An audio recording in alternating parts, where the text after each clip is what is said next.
कश्यप जी सायंकालीन संध्या करने जा रहे थे, महर्षि कश्यप, और उनकी दिति और अदिति पत्नियां हैं, और भी पत्नियां हैं।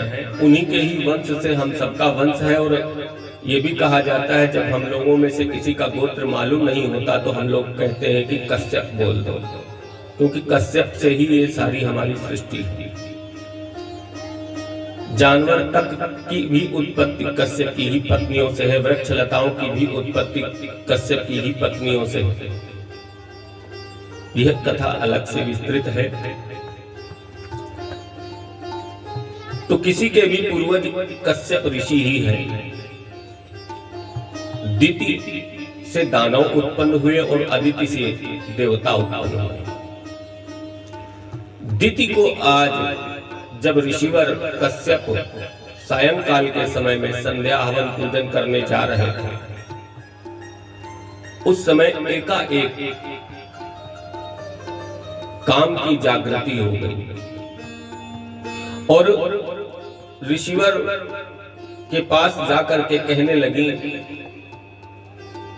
कि आज मेरा मन बहुत ही काम कुंठित है, कृपया हमारे साथ चलिए। महर्षि कश्यप ने कहा कि देवी, पति पत्नी का संसर्ग पवित्र होता है, परंतु ये जो समय है ये हमारे संध्या काल का है।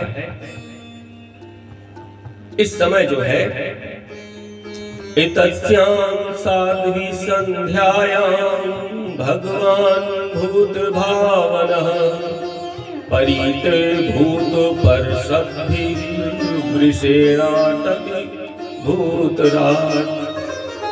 इस संध्या काल के समय में भगवान भूत भावन के गण पृथ्वी पर भ्रमण किया करते हैं और इस समय केवल पूजन पाठ इत्यादि ही करना चाहिए, भोजन तक नहीं करना चाहिए।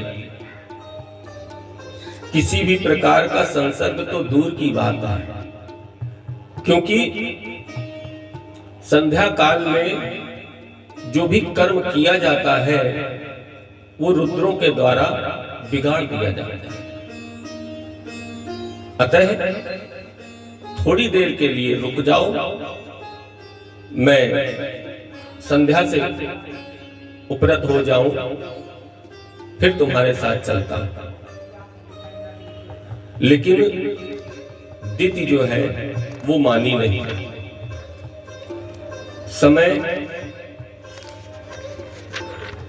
संध्या का था। कश्यप जी बार बार कह रहे थे कि रुद्रगण के द्वारा ये काम बिगाड़ा जाता है,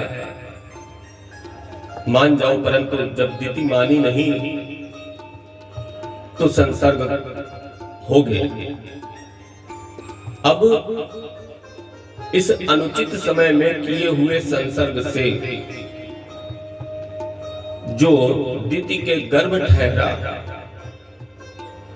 वो वही जय विजय जो स्थापित थे द्वारपाल, वही इसके गर्भ में आए। इसीलिए समाज को भी यह ध्यान रखना चाहिए कि संध्या काल का समय पूजन पाठ से संबंधित होता है। इसमें भोजन तक ग्रहण नहीं करना चाहिए। सूर्य अस्त के होते समय